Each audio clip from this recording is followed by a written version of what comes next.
hariho igihe kizagera Mwami Yesu agarutse utujyana iyo mwijuru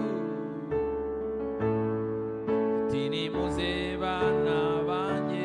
maze aduhanagure amarira twaririye muri iyi si hariho igihe kizagera Mwami Yesu agarutse utujyana iyo mwijuru tinimuze bana banjye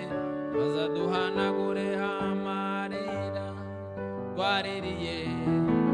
muri si mbi nishimiye uzakubona Yesu ubwo uzaba garutse kujyana